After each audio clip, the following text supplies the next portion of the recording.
cross face, shoulder in. Now I just need to be here, here, and I'm back in the side control. That's where I want to be. You good? Keep my pose, because if you start bumping me, here, I'm moving with you.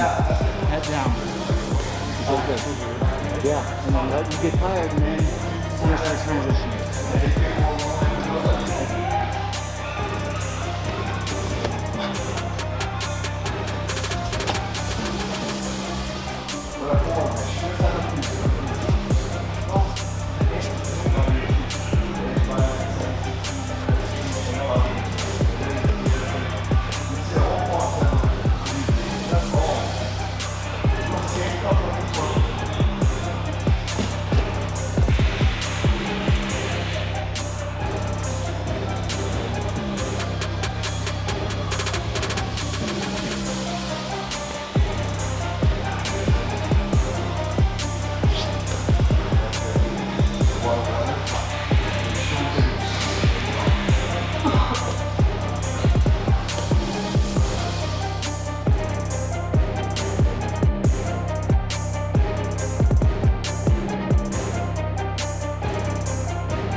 All right, bro, let's go hit the studio. Let's do it.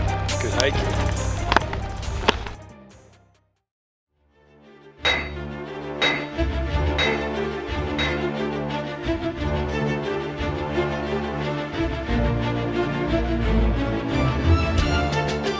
The world is telling us as men to be common, to fall in line, to fall short of any visions or plans God has for us.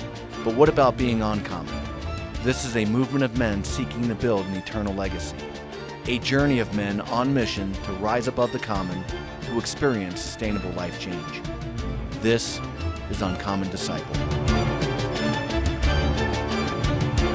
Good afternoon, everyone. Just welcome to the Uncommon Disciple podcast. I'm Michael Bowen with Jarrod Gibson and my very good friend Jake Taylor. What's going on? Good. It's good to have you, Jake. Jake is a good friend of mine from Minnesota. We met about 3 years ago, I would say, and it was an unlikely meeting when we met. Yeah. And so I'll just give the listeners some background on how that happened. And so Jake was working for a financial company, still works for a financial company. We had recently moved to Minnesota, and it's just one of those stories on how God starts to orchestrate relationships. It's like that perfect story. So our mortgage provider was part of the company that built our homes, right? Yep. And the guy that did our mortgage said, "Hey, I'd like to hook you up with my friend Jake. He sells insurance and some other financial resources." And he connected Jake and I, and Jake and I first met at the coffee shop right outside of the town that we lived in. And it was a good meeting. We hit it off pretty good. And Jake it seemed like a nervous sales guy to me at first. And I said, "Hey, why don't we follow it up with another meeting in a week or two at our office that we were occupying in the town that we lived in." And so Jake came to visit again, and I said, "Hey, bro, listen, I'm not buying anything from you, but you seem like a cool dude, and I'd love to hang out with you."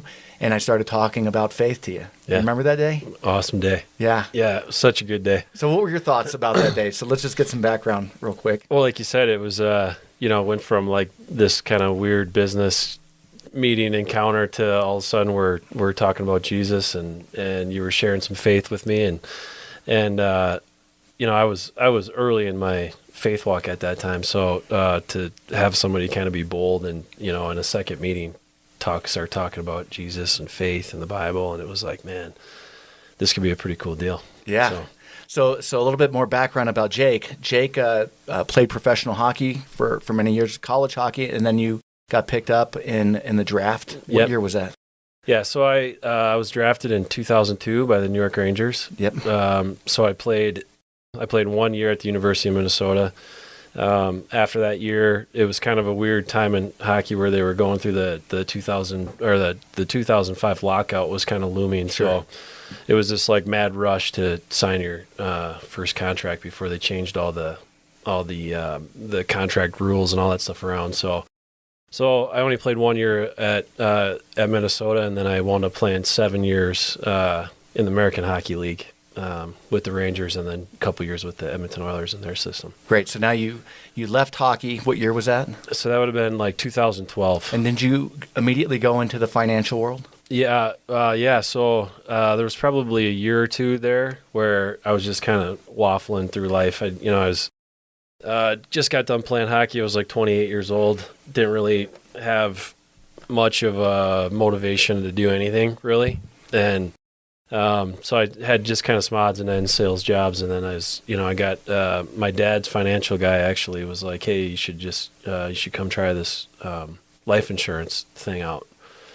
And so I started doing that, and had some success doing that, which felt kind of good. And so I went from Northwestern Mutual to getting into the independent space in that world, and now I've been with the current company that I'm with for about 3-4 years. Awesome. Was there like any like depression or anything like that? Like kind of stepping away from being a professional athlete, you're in front of people all the time, and then now you're going into, a career, and like what was that like? It was probably the 3 to 5 years after I got done playing was the worst time of my life for sure.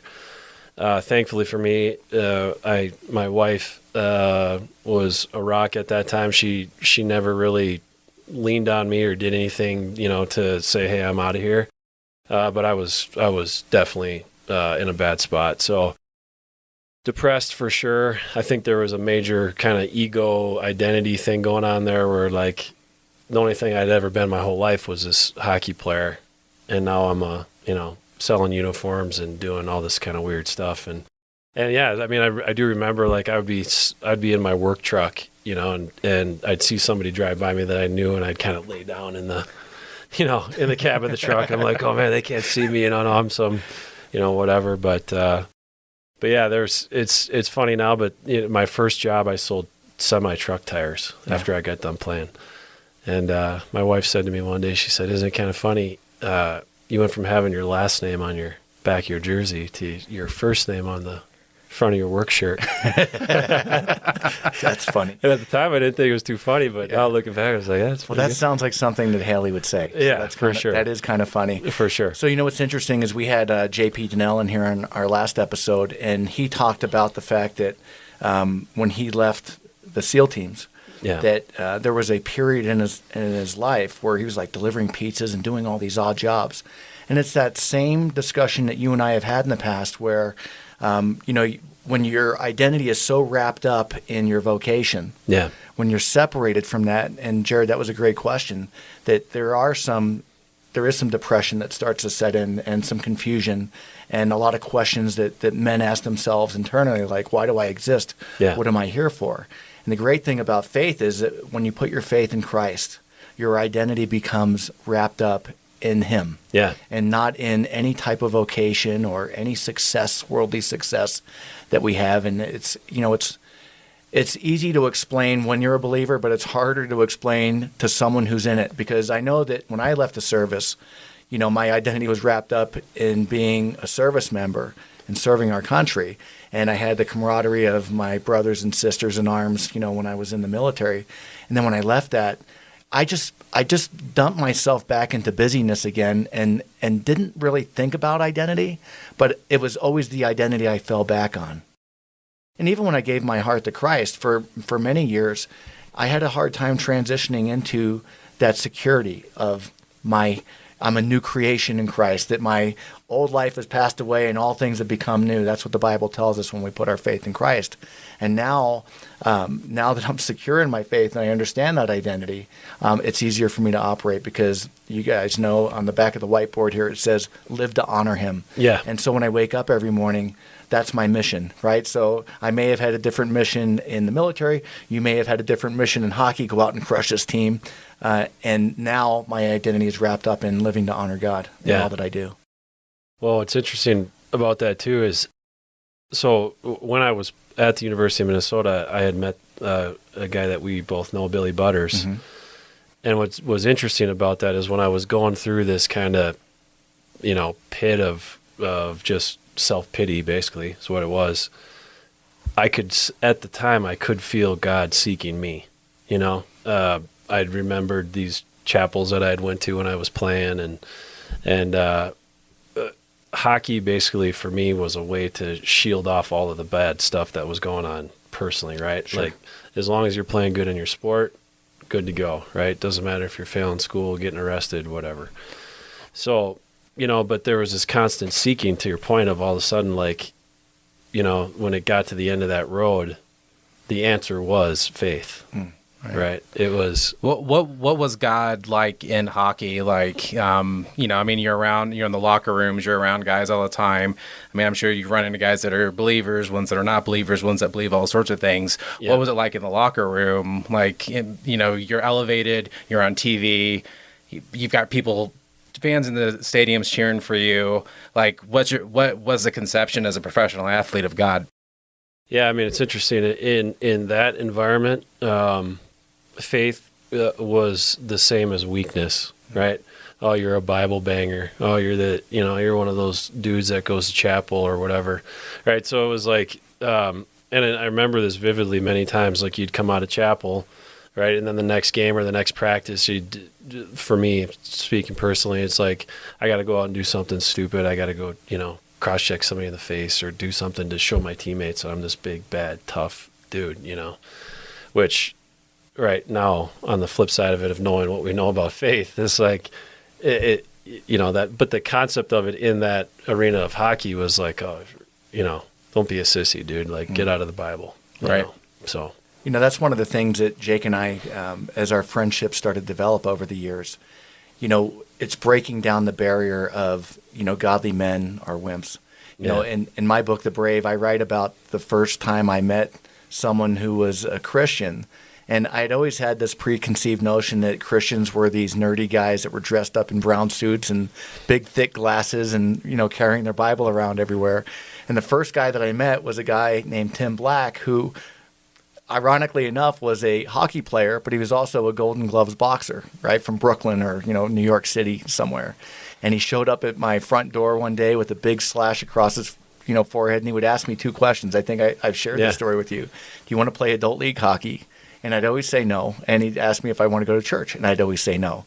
And then the day that he showed up with the big slash in his forehead, I said, dude, what happened to your head? And he's like, oh, I took a high stick to my head. And he's like, hey, do you want to play adult league hockey with me? And I'd say, no, bro. like I go in front of customers all the time. I can't go with a big slash on my forehead, which is ironic because now I do jiu-jitsu and get black eyes and scratched up all the time. But then he had asked me one day, hey, do you want to go to church? But his appearance and his characteristics were totally opposed to what I believed what a Christian man looked like, right? And so we had talked about this, that, breaking down the barriers of what people think religious people or people of faith look like versus the reality. So there can be guys that are manly guys. We hunt, we fish, we do jiu-jitsu, we do hard things, and we can still live a life of faith. Yeah, exactly. And kind of the context of what we'll get into about what actual courage is, right? It's like, as we get to know Jesus more and more, I mean, there's no tougher man that ever walked on this earth, right? So when we're relating it to that concept of like this weak versus tough masculinity type thing, right? We got the best guy that we get to learn about and get close to, and he was, like I said, he was the toughest guy that ever step foot here,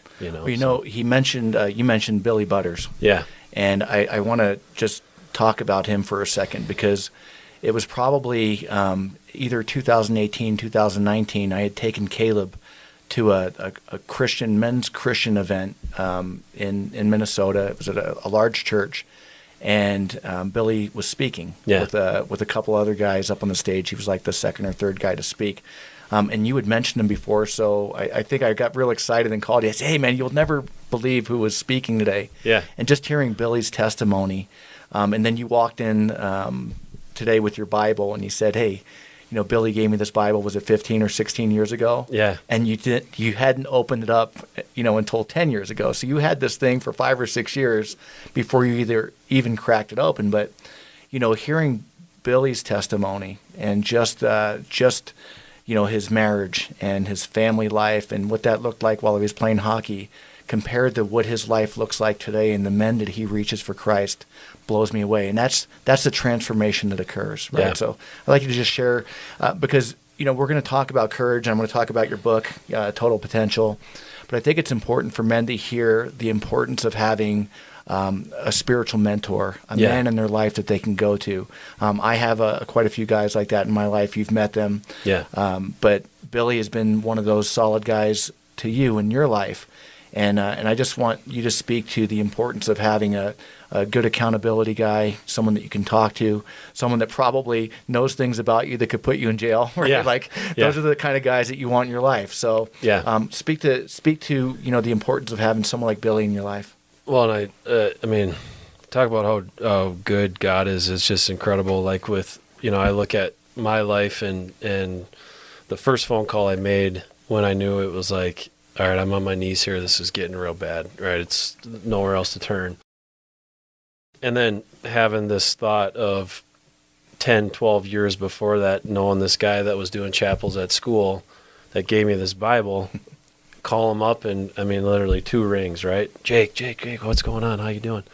Billy, I need to meet with you. Things are going really bad. Next day, he's, in Lakeville meeting with me, and that was 5.5 years ago now. And I think the thing where I feel so lucky is then obviously then meeting you 3 years ago is the mentors that I've had in faith have been so consistent, where there's been times in the last 5.5 years with Billy where I would just go away, but he would continue to text message a verse or, call and see how the kids were doing or just whatever it was. And he was always there. Right. And the first thing you'd always say to me, right, is God has always got his hand out. He's always ready to have you come back. Right. So I just look at the process that I've went through in the last 5.5 years and just the resolve, the belief that he had in me to just keep pressing and keep pressing and keep pressing. And I think the big thing for me when I look at that is like we talked about with like what an actual like man of God is. Billy's a tough, right? Super just intense about his faith and about his life and his family. And that's the way that you live your life. And, so I think it's, like I said, I feel so fortunate that, to have a guy that Billy's in his 70s, right? So he's been on his faith walk for 35 years. It's like having these teammates that are just like have been in the league for a couple more years than you have, right? But they're still shoulder to shoulder with you. Just want to get into the Word and just get to know more about Jesus every day. It's just incredible stuff. That's awesome. So I also want to mention your book, Jake. Yeah. Because as we were walking in to do this podcast today, Jake and I were speaking about the fact that, during COVID, during this pandemic, that we're experiencing right now, that it was difficult for a lot of people. And for us, we actually were able to do some cool things during the pandemic. So we moved 3 times. We moved from Minnesota into a rental house and moved from that rental house into the house that we're in now here in Colorado. Wrote a book and, started the Jiu-Jitsu Academy. And then this little cafe that we have, this podcast and this ministry outreach. And I say that, that we started it, but it's the Lord opened the door for it. Yeah. He guided every single step that we made into this journey. And so at the same time, parallel, you sold your house or just before we sold our house. Yep. And then God put you on this journey to co-write this book with your sister, Cole Birchback, and it's called Total Potential: How to Create a Culture of Growth and Wellness so your whole family can thrive. Yeah. And so we're going to talk about this book a little bit, but the first chapter was a chapter that you and I were talking about, and it has to do with courage. And so I just want to read the opening for the book, if that's all right. For sure. And it's here on page 13, chapter 1. It says, "Courage is the first big move toward living a life that matters. Courage allows us to embrace life, be authentic, and eventually make decisions because we know what is truly important. And then the second paragraph starts off, courage is choosing to act despite our fears and discomfort, and despite the known and unknown risks. And that's pretty powerful when I had read this, and I know Jarrod read it as well, because it kind of aligns with what we read about courage in the scriptures. Yeah. And one of my favorite books in the Bible is the book of Joshua. And it's interesting, in the very first chapter of Joshua, as I read it, and Alan Redpath has a great book called Victorious Christian Living that he writes, and it's based upon, he expounds upon the whole book of Joshua. Yeah. But this concept of courage, we're talking about Joshua, probably one of the greatest military commanders in the Bible, right? Had great victories throughout the scriptures that we read about. And he's about to head into the promised land. Moses just dies. And now God's commanding Joshua to take the children of Israel across the Jordan into the promised land. But in the very first chapter, right, in 3 different verses, he repeats this phrase. He says, "Be strong and of good courage, for to this people you shall divide as an inheritance to the land which I swore to you and your fathers and give to them." And then he repeats it, "Only be strong and courageous." Now, there's an underlying assumption here that Joshua must have been experiencing some fear as he's stepping into this new promise that God has made with him, right? This inheritance, this land.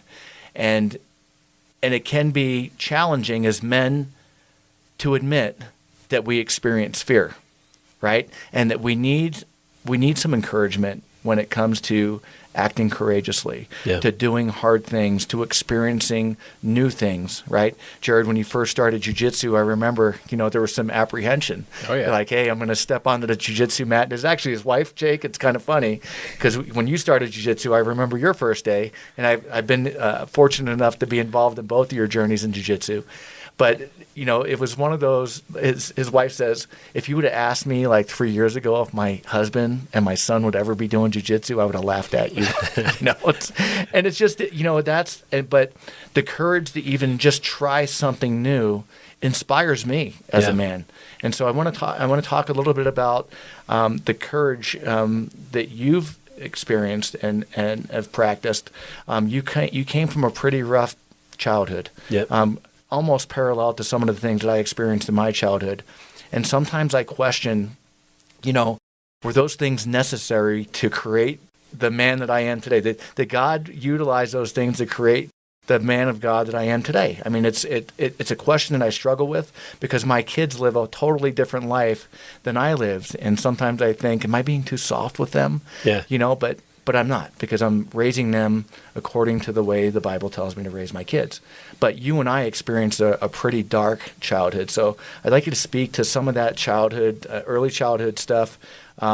Speak about the book, and how this chapter encouraged kind of inspired you to write about it. Yeah. And so, I'm going to turn it over to you. Yeah. Well, to your point, I think now as a man looking back at the childhood stuff, right? I think for a long time in my life, it was just kind of block all that stuff out and just kind of, that concept of just muscle through it and just have that little black box in the back of your head that just locked away. But, I think for me, it was just, I always, for some odd reason, just sought out violence in just everything, right? It was like school and hockey and playing football with friends and just all this stuff. And there was just a lot of anger and a lot of just all those kind of bad emotions swirling around all the time. And, I think in a lot of that was, unfortunately, it was praised in hockey as I continued to go up and people would actually tell me like, good job for, doing some very violent, unnecessary stuff. And I was always getting in trouble and getting in fights, and it just started to escalate the older that I got, and to the point where one of the reasons why I left college, was I'd gotten arrested. I was getting in fights all the time. I was just out of control, violently out of control, and a lot of cowardly type violence too, right? Like just never. It wasn't like I was seeking out to fight guys that did something wrong or. It was just a lot of just bad stuff. So, when I look at that stuff now, and can think back at it of what caused it, it was that lack of courage, right? It was the lack of, it was the lack of not knowing Jesus first. I truly believe that, because I didn't have a belief in anything, you know? It was just going through life and just trying to make everybody as miserable as I was. It's kind of was the plan.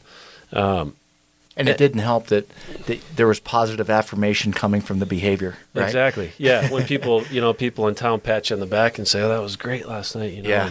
And obviously in our sport, as I got older, fighting was allowed. Yep. So it was like going to play junior hockey and getting in 20 fights a year, and people are like, "Man, you're a great hockey player." For those listeners that have never been to a live hockey game, professional hockey, when you go and watch, it's a little different. I'd encourage you to go and check out a high school hockey game.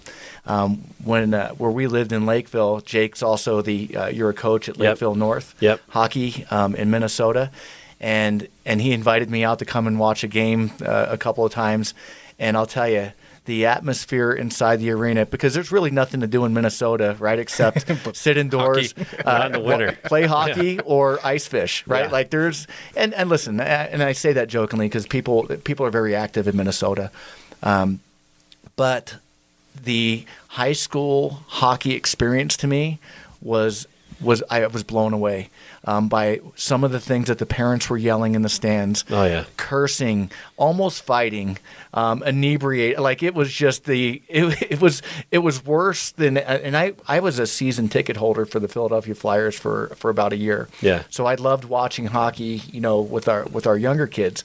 But it was pretty tame, even in Philadelphia, where the fans are a little rowdy. It was fairly tame, and it was way worse at the Lakeville North Hockey. High school team that I went and watched.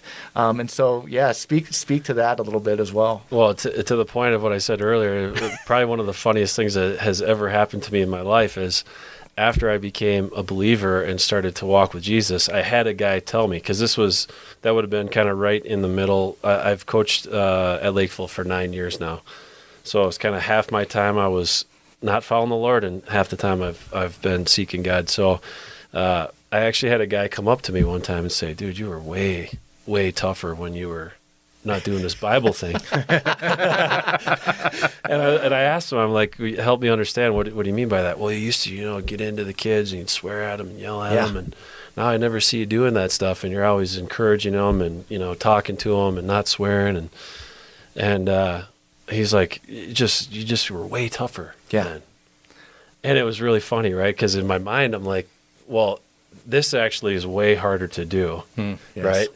And these kids are getting so much more out of this because all they hear all day long is all of the negative side of it, right? Coaches pop, pop, pop, pop, pop, yelling at the refs, yelling at each other, right? The coach's job in a high school or youth sport is to keep them under control. Sure. And what better way to keep them under control than just to talk to them about some biblical values, right? Here's how we address each other. Here's what we need to think about. And it's tough because I coach at a public school. So, right, God and Jesus is worse than the F word. For sure. So it's an interesting thing. Well, that's interesting, Jake, because that's a step of courage, right? Leading like Jesus, right? Not succumbing to what society tells you should do as a head coach. Because it's interesting, we Jarrod and I were listening to a podcast recently, The Rise and Fall of Mars Hill, and similarly that there was a pastor named Mark Driscoll who was leading a church out in Seattle, and everyone loved the results that he was getting with the church growth. And the challenge is that he was utilizing like worldly, cursing and anger, these stereotypes that society places on men for performance. And nothing, he was leading nothing like Jesus. Everyone loved the results, but when it got to the point where it became too much, then it became wrong. Yeah. Right? So then, that's when it becomes wrong, that when you go overboard or you start to, this becomes part of who you are, then there's pushback in society. So, right? Yeah. It's not sustainable. Yeah. And, I was telling someone this earlier, I grew up early in childhood in Philadelphia, and we have a really rough fan base in Philadelphia, right? Especially the Eagles. But I remember when the Eagles won the Super Bowl a couple of years back, Doug Peterson was the head coach, and Nick Foles was the quarterback, both believers. And right when they won, the first thing that Doug Peterson did, holding up the Lombardi Trophy, he says, "First and foremost, I'd like to thank my Lord and Savior Jesus Christ." The first thing that he says. Yeah. He was leading his team in faith. Yeah. And I believe that that's why they had success during that season, which was totally opposite from, let's be the Broad Street Brawlers, and let's hammer our players. And I'm sure their training was tough. It didn't mean that their training wasn't tough. It's just that the level of leadership or the style of leadership was much different than what the league might have been used to. Yeah. Well, and it's especially when you get into the context of sport, right? When you bring the values of being Christ-like and all of these things that we read about and hear how we're supposed to act. Yeah. If you do translate those into sport, you're calmer, you're under control, you're not emotionally going crazy, right? And all of a sudden the young player can act out of training of, this is how my coach talks to me all the time, right? These are a couple key concepts and whatever, but I'm not going to freak out. I'm not going to swear at a ref. I'm not going to start talking smack to one of their players, because that's not what we do here. So in a way, right, it's like even at a public school, we can be instilling biblical values into them. We just unfortunately have to strip out the words. Hey, gentlemen, we just wanted to take a pause in this podcast. And again, thank you for listening in. And we wanted to share some resources and companies that we hope that you'll find will add value to you and into your world. And one of these companies that we'd like to tell you about is Origin Maine. And if you've never heard of Origin Maine, their products are made right here in America, and their mission is to bring American manufacturing back to the U.S. We love what this company stands for. If you have not heard of Origin Maine, go over to their website and check them out, originmaine.com. And I've been there. I've been to their facility, and I've seen what they're doing with some of the towns in Maine, revitalizing communities and just making a positive difference in their area. So what we also love about them is also that their products are superior. They're very high quality, and literally we're fueled by Jocko Discipline Go, which is one of their products. We carry all of their supplement lines here at our Jiu-Jitsu Academy, and we see that it makes a difference in the people that use their products. I personally use it. I use Joint Warfare because I'm an old guy, and their krill oil, and then especially during this time of season, I use their Cold War as well, and they just came out with a new pre-workout that's pretty awesome. And so we know that you won't be disappointed. They also have a full line of jiu-jitsu gis and apparel. I've got a pair of Origin boots that are just indestructible. I love them, and they're comfortable, and again, they're made right here in America. And so as a listener and supporter of this podcast, you get a special 10% discount off of any product sold at originmaine.com. So head over to originmaine.com, and that is ORIGINMAINE.com, and enter Uncommon10 to receive 10% off of all of your purchases. That's Uncommon10. Thank you, and we'll get back to the episode. So going into being courageous, today we see anger in the household. We see it in the gym. We see it on the arena. We see it in arenas. We see it everywhere. It's the thing that is programmed in men. It's taught by fathers. It's taught by, it's in movies. The tough guy, the angry guy. Yeah. And but anger always isn't the right way to handle things. So what's that look like, being courageous? Yeah, I think it's a strange thing that is a concept of like that's what a man is, right? Is like this angry whatever. Because when we look back, especially into the faith concept of how we're actually supposed to act as men, is we're supposed to act with love and patience and kindness, right? All these things that God reminds us of in the Bible. That's what takes courage, right? Being angry is actually very easy. Mm-hmm. It's easy to yell at somebody. It's easy to snap when you're having a bad day or whatever, but it takes a lot of courage to take a step back, to understand, try to understand why you're upset, why you're going through something, right? Before you lunge at your wife or snap at your kids because, you're having a little pity party for yourself, right? So I think that's where the courage, at least in my life, steps in, of just that creating the space to say, why am I feeling this way, right? And not acting out of anger, but instead of, taking that time to self-reflect, why do I feel like this way, create the space, and then from there you can have interactions with your wife, your family, or people that you're around. So what do you think about like vulnerability and things like that? Because that's one of the things like I've had to practice, because I grew up in a household full of anger, being vulnerable with my kids, apologizing if I lose my head, or apologizing for mistakes. Like for me, that's the opposite of anger, being vulnerable. Well, it's interesting. This whole concept of being courageous, the opposite is being a coward, right? So the courage to make a change in what was modeled for us as men as we were growing up, because like you, Jarrod, when I was growing up, anger was modeled in my home. Yeah. Right? And so I, of course, thought that that's what a man was about, was to lash out in anger when things didn't go my way, right? Mm-hmm. But the opposite of being courageous is being a coward, right? So talk about that vulnerability that Jarrod just mentioned, and where that change started to happen with you, Jake, because I know the story, right? But our listeners don't know the story, and even what caused you to start writing the book with your sister. Yeah, that's a step of courage as well, to get out in the open, things that really were modeled for you when you were younger. So that vulnerability, being vulnerable as a man, and admitting that the way that was modeled to you growing up wasn't necessarily the right way. Yeah. Well, and so for me, that journey for surely started about 5 years ago when I first, when I had that conversation with Billy and met with him a couple of times, and then, that 4 or 5 month span of meeting every week transpired into me giving my life to Christ at a Perkins in Lakeville. Right? That's awesome, bro. Yeah, which is sweet. Were you eating pancakes or? Well, yeah. Anybody that looked in that back room that day and they saw those two big, ex-hockey guys back there bawling their eyes out, hugging it and then whatever. It's the ultimate vulnerability. Exactly. But from there, that's where I really felt the transformation start to happen with the hardening of my heart. This idea that, like you said it perfectly, I think one of the biggest things that I try to exercise with my kids and my wife is saying I'm sorry.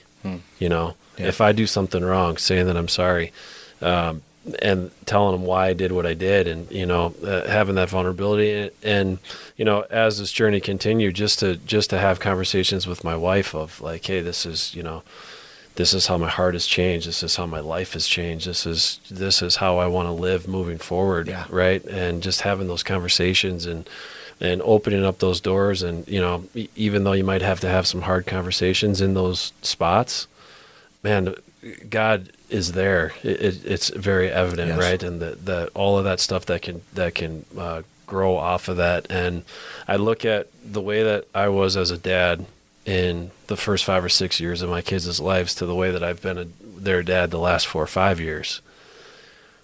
And talk about how thankful I am for my faith. Sure. Because if I was continuing to raise them the way that I was, they would be 38 years old sitting there saying, why was my dad such a bad dude? Why did he raise me so badly? Why was he so mad all the time? Why did he drink so much? What, And that for me alone, gives me that courageous thought every single day of like, God has given me the responsibility to be the husband to my wife and to raise my kids the way that he's asking me to raise them. Yeah. Right. And I loved what you said when we were hiking today. You said, these kids aren't my kids, right? They're God's kids, but he's given me the responsibility to raise them as godly people. Yeah. Bro, I don't know if it gets much more powerful than that, right? As far as the responsibility that he's given us as a man in this world. Yeah. Well, what's interesting, Jake, is because I know your story, but the listeners don't. Leading up to that vulnerability and that taking that courageous step into what I'll call forgiveness. Yeah. With your dad growing up. Yeah. That step of courage Yeah. allowed you to forgive your dad. Yep. Right, for the early childhood fights, and for the listeners that don't know this story, is that Jake told me that him and his dad used to get into fist fights in the high school parking lot, right? Like fist fights in front of other parents, Yeah. which to me blows my mind because, typically my dad wouldn't act out in public, but it sounds like that's what happened with you. But where your relationship is with your dad today it just blows me away. Yeah. Because I had the same thing happen with my dad growing up. That even though we had a horrible relationship in my younger years. Now he passed away in 2012, but just after him and my mom got divorced, I had joined the Navy. I was in Hawaii.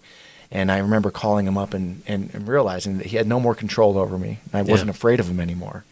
And I said, hey, listen, I don't know, where your headspace was, when I was growing up, but I forgive you. And I wasn't even a Christian at the time, but I was like, I forgive you. And if you want a relationship as men, I'm willing to engage in that relationship and have some restoration. Yeah. And we started getting healthy, from that point. But it was very freeing for me at that point. And so I want you to speak to that, when you took that step, not only to be vulnerable, but also start to practice some spiritual principles that you were learning, in your faith, and where you got to the point where you could forgive your dad and now start the process of reconciling with him and some of the feelings and emotions and the anger that you had with some of those early childhood experiences. Well, I think the biggest thing for me, what happened when I started on my faith journey was the understanding of my dad did the best that he could do with where he was in his life and what he knew and all that kind of stuff. And what was very interesting with us is that all of the turmoil always surrounded hockey, right? Which is very interesting. It was never like, hey, you got bad grades, like me and you are going to have conflict, right? No other area in my life did my dad and I have any type of issue other than when hockey was going good, bad, whatever. So what is, again, I'm just so thankful for the relationship that him and I have now, and how I watch him with my kids and how I see him growing in his faith. And ever since my sister had her car accident, how he his life just went and just, flipped on a dime. And he was just reading the Bible every single day and doing all of this stuff. And just like the relationship that we can have now, because of the idea of me just having enough courage to say, I can forgive him. Right? Yeah. It seems so silly, but it's a big deal.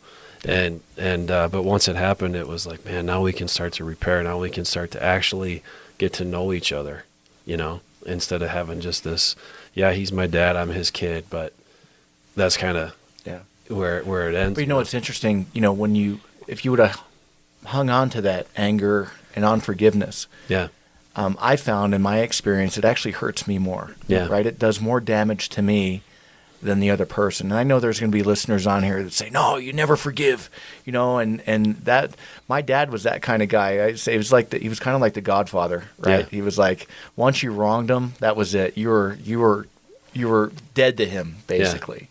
Right. And there's going to be some people listening that are still probably in that camp. But what I realized is the more that I hung on to anger and unforgiveness, it was like a cancer that would eat away at me. And it would just manifest itself in different ways, as I would interact with other people in my life. Yeah. And so I know that, that was your experience as well. The more you held on to things, the more that you would act out. Big time. Yeah. And you know what the biggest shift for me is I was having a conversation in a Bible study with Billy and a couple guys one day, and I was like, I just can't forgive myself for some of these things that I did in my life and whatever. And Billy said to me, if God has forgiven you, how could you never forgive yourself? And then I just kind of took this big step back and was like, man, if we truly believe in what the Bible tells us about our faith, right? We confess our sins, we put them on God's lap, and he takes those sins from us, right? Jesus took our sins from us died for them, defeated death, and in turn gave us this gift of grace. But I can't give that to somebody for, cutting me off on the road or whatever. Yes. I mean, it's like, it's such a great example of, and even with anything that, like with my dad or whatever, it's like, man, if Jesus forgave me, why would I not forgive somebody else? Yes. It's just that was a big shift in my life of like, he's forgiven you, so forgive yourself, move on. Yes.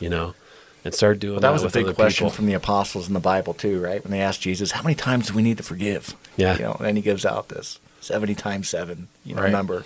Yeah. Which means that, hey, we keep forgiving, right? Mm-hmm. And it's uncomfortable. It's forgiving people that wrong us. It's uncomfortable. I mean, doing a lot of things is uncomfortable, and then being courageous and then doing the opposite of being angry, being the opposite of everything else that the world tells us is the right thing to handle things, divorce thing, like blowing things up, ending relationships. I mean, at home, at work, relationships, even with your spiritual walk, Yeah. there's a lot that goes into it, with courage and. Well, if faith has taught me anything, it's if you ever believe anything that you're hearing from the world, you should probably think about it and pray on it. Yes. Well, that's, we had this discussion. Jarrod and I are in a community group together, and I say that I can give a lot of people my opinions, yeah, right? And that's all they are, is opinions, yeah, right? But when I give them the Word of God, that's from the Lord, and it has power to change people's lives. My opinions are pretty much garbage, right? Yeah. If I share an opinion, it's usually, in my experience, this is what I've found, and then I'll relate back to the Bible. But interestingly enough, it's to ask someone for forgiveness, number one, when we wrong them, or to forgive someone is difficult. Mm-hmm. It's very difficult. I grew up, you guys know I'm an older guy, right? I'll be 49 this year. But I remember watching the show Happy Days, and Fonzarelli was the ultimate alpha male, riding motorcycles, leather jacket, hey, And the one thing that he had trouble with was saying, I'm sorry. Do you guys remember that? Mm-hmm. Do you guys remember watching Happy Days? And he would always go, and they would just finish the sentence for, okay, Fonzie, we get it. You're sorry. And that's how I was for so long. I just couldn't get the word out. Yeah. Like, I'm sorry. Would you forgive me? And it didn't matter. Even when I knew I was wrong, it was difficult. And I know it was ego, which we've talked about. Jiu-jitsu's helped me overcome my ego, because, I realized I'm not as bad as I thought I was, when I first stepped on the jiu-jitsu mat. But overcoming that ego and overcoming that pride that keeps me from saying I'm sorry or asking for forgiveness or forgiving someone, it's difficult to practice. Yeah. It is. Yeah. Yeah, it really is. And in the context of courage versus being a coward, right? I think that's a big one right there. Of if you're going to choose to forgive somebody or not, you're either acting out of courage or you're being a coward. Now, what about failure? Because, everyone's afraid of failing. How's courage come into play with failing? Yeah, I mean, I think, again, it's the same thing, right? It's like the biggest challenge that even with when we were going through and writing our book, right, is it's the hardest thing is there's a million books that talk about, right, you fail forward. You just, you fail until you succeed. All these things that we hear. But again, speaking from it out of a biblical context or out of a faith lens, failure to me is God's just shifting me, saying, hey, right, you tried this, but that might have been something that you were doing out of not praying about it or doing whatever. I'm going to shift you over to this way or this path or whatever. Right. So that's the way that I look at little failures or big failures is it's just reminders from God saying, we just got to change what we're doing here a little bit. Well, listen, that's the faith journey, right? I think the misconception is that people of faith are perfect. Yeah. Right? And you'll hear that from people that aren't of faith. Like, oh, you think you're so perfect. Or they'll say something like that. And I'm like, I'm the farthest from perfect you'll ever meet. Yeah. Right? But I tell my wife this a lot of times. I said, my faith is like the stock market. I'm usually on an upward trend, but I dip every once in a while, right? Yeah. Because the Bible tells us that that we're all sinners and we all fall short of the glory of God, that there's none righteous, no, not one. So there's no such thing as perfect, right? We're all in this spiritual journey. We're all in this journey in life, and we're going to take steps back. We're going to fail, right? But and Jake and I, have talked about this. We work out pretty hard together when we were in Minnesota, and when we get together, we're always trying to do a workout or something difficult. But it's like, if we fall, we pick ourselves up and dust ourselves off and get back in the game. And there's a concept of failing forward that, a lot of guys, it's either they fail and they give up, or they fail and they get up, dust themselves off and keep pushing forward. So, if you're listening right now and you're experiencing difficulties in your marriage, or your difficulties in parenting, or in your work environment, it's having the courage to make a change. Yeah. To make a change. So if you've had a setback, the courage to admit your setback, to take ownership of it, right? To admit that you're wrong, and to press forward. Yeah. Is extremely important. And we said this in jiu-jitsu today when we were out in the mat. There's a couple of guys out here that just recently got promoted blue belt. And I saw one of the guys that was rolling, and he was getting his butt handed to him by a lower belt. And I said, hey, no one's winning a medal on the mat today, right? And you're going to be challenged like you've never been challenged before. When you get promoted in jiu-jitsu, it's like you got a big target on your back, right? And it's kind of like in faith. Right? When you give your heart to Christ, you start stepping closer into the things of God. The enemy's going to challenge you. You could almost guarantee that you're going to be challenged, or your wife or your kids are going to be attacked, and you're going to experience some difficulties either in your family life or your professional life. You can almost guarantee it. Yeah. Right? I think that, to your point, right, if that's courage steps in and faith hard, because and this is something I've experienced a lot recently, is as the transformation gets stronger, the persecution also gets stronger. Yes. Right? Yeah. So there is a lot of that stuff where you have to, and again, we talked about it this morning, right? It's really easy sometimes to put our faith in people, even in ourselves as men, of like, God, I'm going to give you all of this stuff, but I'm going to hold on to my finances, right? Or the one thing that I think I got licked, right? I'm going to keep it for myself. But the second that we do that, or the second that we put all of our faith in a politician or a sports athlete or whatever, there will be a letdown there, right? So it takes a ton of courage to walk in a Christian way, knowing that we are going to slip up, we are going to do things wrong. But that concept of being perfect, that has to get out of people's mind, because if we think we're perfect, or if somebody that tells you they're a Christian is, yeah, I'm perfect. Sure. They're playing God. Yeah. Because what we know from what our faith tells us is that Jesus was the only perfect man to walk this earth. Amen. Yeah. So if we're walking around saying we're perfect, we're right. We're not living a very Christian life. Yes. Right. So sure. And that turns people away. Yes. Instead of bringing them in and showing them the vulnerability of, hey, this is what this walk is all about. Now, what about the big C word, commitment? So a lot of men struggle with commitment. Like, it could be committing to relationships, it could be committing to their kids, it could be committing to their work. I mean, commitment falls into like fitness. I mean, it falls into like all aspects of life. What's courageousness look like with being committed? Well, let's ask it this way too. That commitment level, what does it look like to be spiritually fit for you today, Jake? Because committing to a life of faith, right, looks different from what the rest of the world does. Yeah. Right? So being a professional athlete, right, being committed to the team, right? And so I've my military background, I know what it means to be committed to the team. But with your background as a professional athlete, being committed to your team translated to how you're performed on the ice, right? But you would experience losses, right? You've lost, and you go back and do an inventory. But when you commit to a life of faith, what do those spiritual disciplines look like in your life today?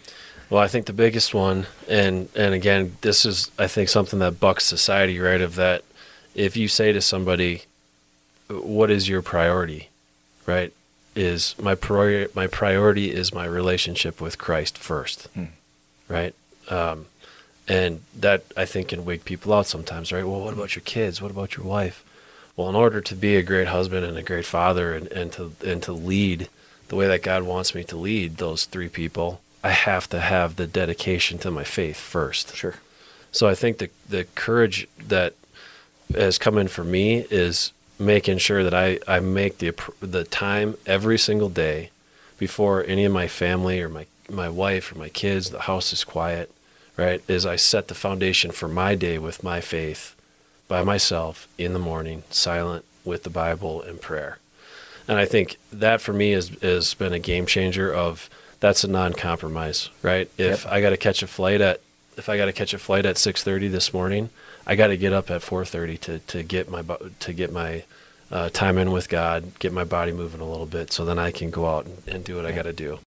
So I think that's the biggest step of courage for me was, I used to say things to my wife like, "Oh, you're the most important thing, and if you ever left me, I would just be devastated." Like, how desperate is that? Yes. And now saying, I have to focus on my faith so that I can be the man that you need. Yeah. Right? And it's biblical, right? In Matthew 6, the Bible tells us to seek first the kingdom of God and his righteousness. Yeah. And it says all these things will be added to you. And he talks about those things in the previous verses of what will be added to us. But again, living to honor God first in our lives translates to our relationships with others in a healthy way. Yeah. Right? So if you're honoring God in your time, right, in prayer and your study, in fellowship with other godly men, in communion with Him, then it's going to translate into your horizontal relationships with people that you work with, your family, your wife, number one, right? My wife, right outside of Christ, my wife is number one in my life. For sure. Number two with our kids, because we're to steward our kids well, and then to the others that God puts in our life. Yeah. Right. Yeah, and I think what's cool too is thinking about that, having that faith in Christ is the ultimate mirror in your life too, right? Because we get told that so many times in the Bible of God knows all thoughts, all feelings, right? There's nothing that we can hide from Him. So when you do have that, right, some guy cuts you off in traffic, you're like, I'm going to get that dude. That never happens to me, bro. you need some work. No, Yeah. just kidding. But you get that instant reminder Yes. of, I bet someone's going to be listening to this right now, and someone's going to cut them off, and they're going to be ready to just yeah. So blow their lid. So that's something that I just keep fresh in my mind and always praying about too, is that God is all seeing, right? So there's nothing I can hide from Him. So why would I try? Sure. So yeah, it's a pretty cool deal. Awesome. Yeah. So I'd like you to speak to before we wrap up. We wrap up with final thoughts. Yeah. Right. But because you coach high school hockey, you're involved with a lot of parents and a lot of family in the stands, and your son now, Jax, is also playing hockey, which I know because I know you. You didn't force him into that life; it was just kind of adopted. He's just taken it on. The dangers of projecting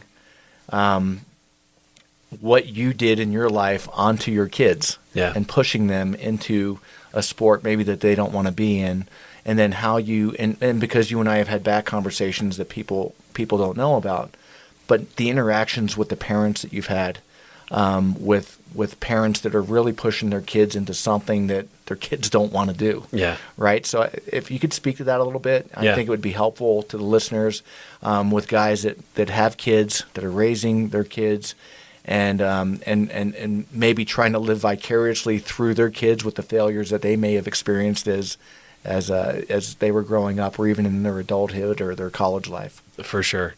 What I tell our parents all the time, and it's very interesting that if we have 20 kids on our high school hockey team, I might have 10 parents that say, "Hey, my kid wants to go play college hockey and junior hockey or whatever."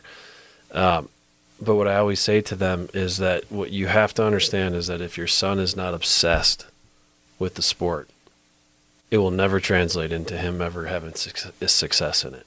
Right? and that's a very hard thing for them to put into context. I think what's really hard with hockey is it's a super expensive sport.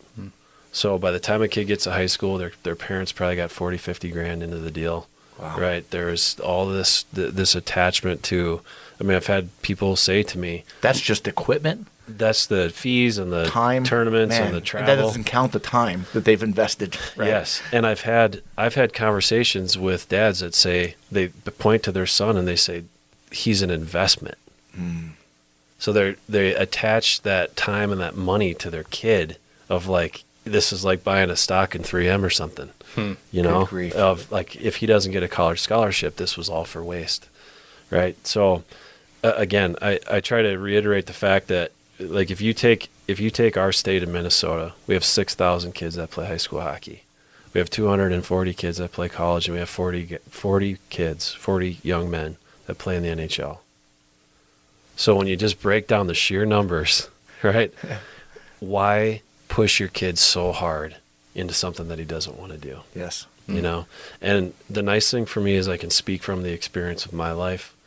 Luckily for me, I was very, very driven to use hockey as my way to just catapult my life in some odd direction, right? Yeah. And I look back at it now and I think God gave me the skill because he knew that it would steer me down somewhere where I could meet Billy Butters and I meet Mike Bowen, I meet my wife, and you know, all this stuff happened in my life because hockey God kind of put that on the trajectory of that. So I think it's just putting it into context for people of we talked about this today, what's the goal? Yeah. What are you trying to get out of this, right? If it's a scholarship or bust, you should really reevaluate what's going on here. Yeah. You know. You know, I think that there's benefit in challenging your kids, right? Yep. But I coached this. I coached like Pop Warner football for 6 years when my older son was growing up, and I saw the same thing. You know, everyone thought their kid was the next kid going to the NFL. Yeah. And that just wasn't the reality. And when you look at the statistics. Yeah. Right. But interestingly enough, they were more concerned about how physically gifted their kids were and disregarding their moral character. Yeah. Right. So they would compromise. They'd compromise time with how much time they invested in their kids physically. Yeah. And pushing them and then allowing the behaviors, Yeah. right? And there'd be danger signs all over. And you've talked about some of the danger signs that you had growing up, right? Yeah. Right? The struggles with alcohol and the fighting and you know, cutting school or whatever it might have been, however you were acting out. But that stuff was neglected. That was almost okay, as long as that you were a performer on the ice. Right, and so do you see that a lot with parents? You know, where you're like, hey, listen, the kid's character is like way off the charts here, but they are gifted physically, but they're going to be a mess if hockey goes away, if there's an injury, and you know that we've talked about this because when you get injured in sports, or even when I talk about when I got injured in the military, kind of like you're thrown aside, right? And it's kind of like, okay, what do I have now? You're off the team. Yeah, you're off the team. Yeah, right. So for you. Right? If you don't have a strong spiritual foundation, when that happens, your life can go south. And you're ministering to guys right now. Actually, you and I have talked about this an awful lot, where you get calls in the middle of the night with guys that are high-level pro hockey guys that are at the lowest point. They're at the highest point of their playing career, right? Yeah. But at the lowest point in their personal life. Yeah. Right? So can you speak to that a little bit for some guys that really put more of an emphasis on their performance at work or the performance in a sport versus where they're at with their moral character and their spirituality? For sure. First, speaking with the parent one, I think there's two things that go into that. You said it perfectly, right? And we talked about this before. Our sole job as a dad is to make sure that our kids get to heaven, right? That we introduce them to Jesus and we foster that relationship along. That is our number one and sole purpose. I think the other thing too that I do tell people a lot is make sure that your kids' playing ability isn't attached to your identity as a dad, right? If your kid's good, I feel pretty awesome about myself, right? Oh, I got my son. He's a blue chip prospect. He's a stud. I'm a stud, right? Yes. And then you got the guy walking around that's swearing all the time and yelling at his kid, and it's because his kid's just not good. right? So they have this attachment to my identity as a dad is whatever my kid does in sports, which is really unhealthy. For sure. So I think those are two big things. And when you say that to somebody, you can see the light bulb go off of like, oh, Yeah. wow, I am doing that, you know? So, and then with the guys that are playing still, what I tell them all the time is if I would have had my identity in my faith while I was playing, I could have detached from all of the negative stuff that went around it, right? When the coach comes down and is like, you're a piece of crap and you shouldn't be here, blah, blah, right? The fans swearing at you. The fans swearing at you and chucking beers at you and whatever, right? Yeah. You could detach from that and realize, like, that's just another human saying something to you. It has no bearing on how I feel about myself. For sure. Right? But when you're not using that lens, coach tells you you're a piece of crap, you go home and you're like, oh man, I'm a piece of crap. You know? Yeah. I'm gonna have a couple beers, maybe take a couple Ambien or whatever, right? Next thing you know, it's like this swirl of just this downward addictive, really bad stuff going on. And like you said, as long as you're performing, nobody cares about any of that swirl. Yeah. Right. If you're winning, no one cares. No one cares. Yeah.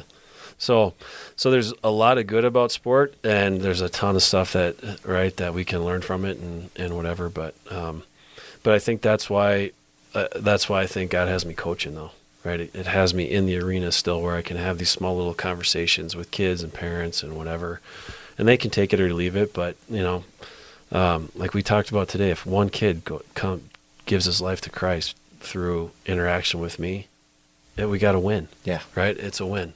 It's sure. It doesn't have to be these massive big things all the time. It's just these small little interactions that we have every day. Yeah. It's so good, man. Yeah. Let's get the final thoughts. Final thoughts for guys that are going to be listening to this podcast. Yeah. Something that some nugget of wisdom that you can give them. Yeah. With the discussions that we've had today, and then talk about how we can get your book and some of the things that you're doing in ministry. You're wearing your strapped shirt. Yeah. You might want to talk about that for a little bit. So spend some time with that. Yeah, for sure. So I'd say my final thought, I think I would love for men to take that courageous step to just really, really understand what faith in Christ is all about, right? And it's not this soft little, like we said, perfect thing. It's a lifelong commitment to the struggle of trying to figure out yourself, trying to figure out your faith, right? And driving as hard as possible to be as Christ-like as possible, knowing that we will never, ever accomplish that goal. That's right. Right? Never will accomplish it, but if we strive for it, man, what a great life you can live, right? Yes. And my encouragement would be is that a life with Jesus is smoother, right? He takes away all the pain. You're still going to experience all that stuff, but you have a place to set it. Yes. Right? And you have a place to put it and move on and continue your life. So I just can't encourage people enough to just get out of the thought of what the world has taught us about, this is what a man is. The Popeye mentality. I am what I am. Yeah. And look at where we are now. Now we don't even know what we are. Right. And it's all because we just have allowed people to make decisions that only God can make. Yes. So that would be my encouragement. What I would say about the total potential that we got going on, what I'm excited about that, especially with this book, is it's taken all of these kind of personal development concepts that you've shared a million times, and it brings it into your family. Now, you use a wider net. It's not necessarily a faith-based book, right? But you do talk about your faith. Actually, the way you're described on the back of the book is that Jake Taylor is an unbeatable mind coach, hockey player, and former professional hockey player. He is rooted in his Christian faith, family, living with his wife and 2 children in Minnesota. He trains hard daily in pursuit of his full potential. Exactly. And that's pretty legit. But being rooted and grounded in your Christian faith, obviously, that's where you place your chips. You've talked about your sister. She does have a life of faith, but she more speaks to people in a worldly sense, right? Because that's her audience. Yep. And so you kind of married these two together in this book, right? Yeah, and the whole idea was to bring these concepts into your family. Yes. Right, and share them with your spouse, share them with your kids. Don't live this kind of siloed life of as long as I'm good, right? Then it doesn't matter what's going on at home. So we got a lot of cool stuff going on in there. Cole is already doing some personal coaching and doing some of that. We're looking at doing some bigger groups, some couple groups and things like that moving into this year. And then with the strap stuff, I'm excited about that. I think what I love about Strapped is when you see the logo. What is Strapped? Just talk about that for a second. So Strapped started when I did the marathon for we were raising money for a charity back home called the United Heroes League. I ran the Twin Cities Marathon with a 20-pound weight vest on. So and a broken toe. Yeah, dropped a bed frame on my toe 3 days before the race. So and then entered a jiu-jitsu tournament 2 months into his jiu-jitsu journey and won the Twin City Championship. Yeah, at the white belt level. Thank God I was old and a white belt. Hey, when Jake got into a side control, we told him, "Don't move, just stay right there." I just laid on that guy for 2 minutes. It was kind of funny, but talk about Strapped because. I know that journey with this outreach that you're doing has really helped a lot of people so far. So. Yeah. So it started off as this kind of just, hey, let's sell these T-shirts and raise some money for a military charity back home. And what it's morphed into me now is just this idea of strapped is like we have to strap ourselves with these skills, right? We have to strap ourselves with the armor of God every single day. So what I like about it is when you look at the logo, you see this like skull and you're like, rah, right? Yeah. But it opens the conversation up for me to talk about my faith and talk about all these things that really matter. So we're excited. We're going to do a couple men's groups this year. We're doing a home invasion with a couple guys from Fort Bragg are going to come up to Minnesota and teach a class this year. So we've got a bunch of good stuff going on there. So yeah. Good. Yeah. Any wrap-up thoughts there, Jarrod?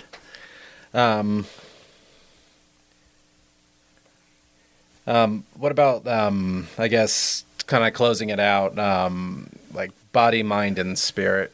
Yeah. Sum that up.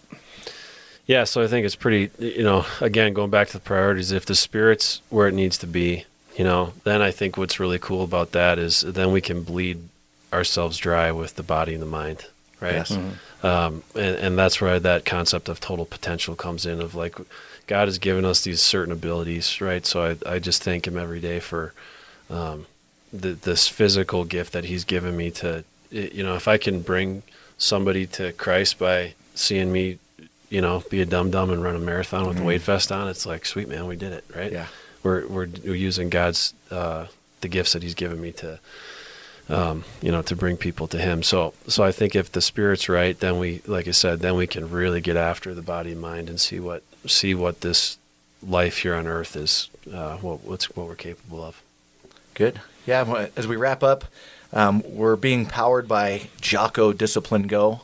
We're wholesalers here at Bohm Jitsu, and we're just grateful for those guys feeding us this Discipline Go. It's clean energy. It's got nootropics in it, and we're just excited to be representing an American-based company that manufactures everything here in the USA. That's so awesome. You're familiar with Jocko's product and the Origin and what Pete's doing over at Origin. We had JP on. I think Jarrod's drinking this sour apple. Yeah, I'm drinking JP's. Sour apple sniper. Yeah. And so it's good stuff. And instead of drinking the Monster or whatever other crappy energy drinks that might be out there. Not that Monster is crappy, because I know a lot of people that drink it, but I won't drink it because it's got too much sugar and caffeine. Yeah. It feels like my heart's going to blast out of my head.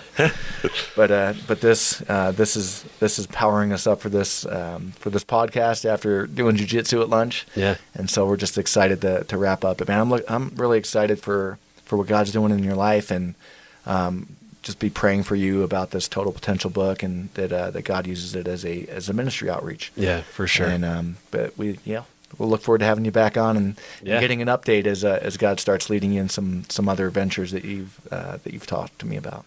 Once I get that blue belt. Everyone wants that blue belt. Yeah. Life doesn't get easier after a blue belt, my friend.